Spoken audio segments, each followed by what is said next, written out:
a project which is really interesting from the point of view of making process. The thing that we're trying to instill in them is a way of working that we hope will inspire and kind of infect their making processes the whole way through their education.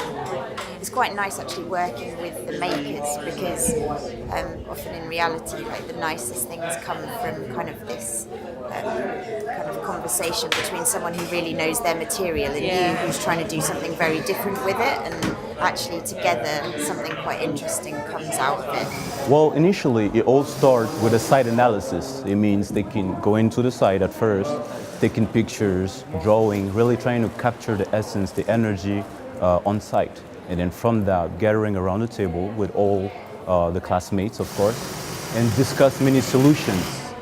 We discovered that only the people who know the neighborhood or who is working in the neighborhood, they knew our place. So we want to create something for the rest of the people. Everyone just walked straight through the site, really nothing to see.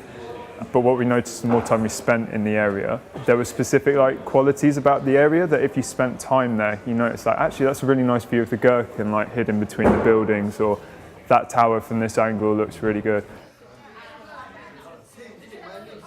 Thinking about architecture as a craft, I think is something that I think is really important to introduce at year one.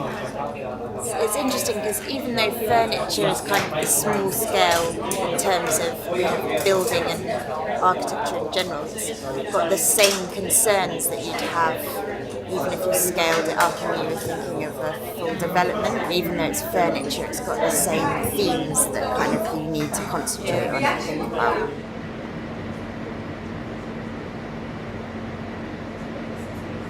We make net with rope by our own hands.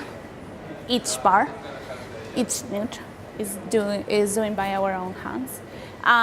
We spend one day doing the whole net, taking measurements, and when the net is done, you cast it in plaster.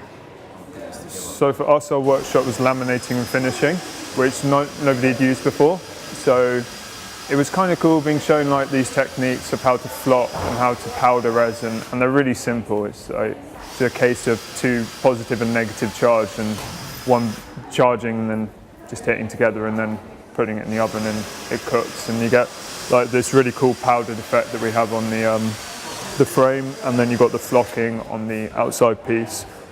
And then we decided to make our thing out of metal because it bonded better, and it just looks a bit cooler, so we used the metal workshop. The weaving part was actually not that hard. It took us 2 days to learn how to do it. We started off by forming the shape of how a person leans onto a wall, and then we threaded through it, forming that shape. So basically you lean onto it, and then your back, the back of your head and your back and your butt will be supported by the thread, basically. So we want to create a tunnel. In that way, the people can cross through that tunnel.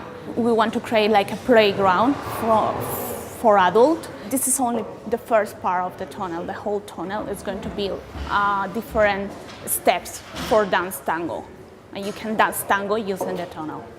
After lots of deliberating, we eventually decided to do a viewfinder.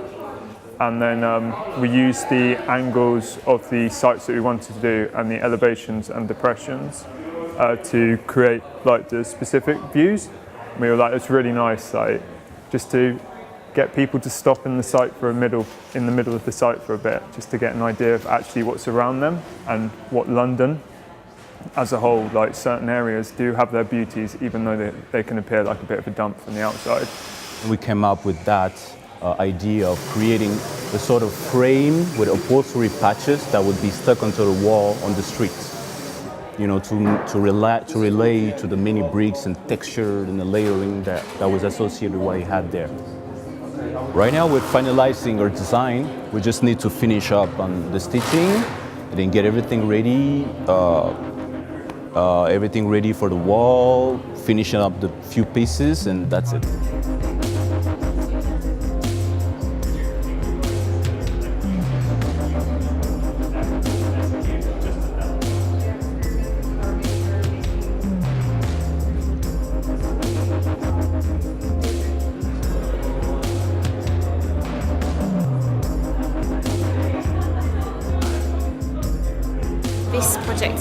really useful for developing the thinking through making skill.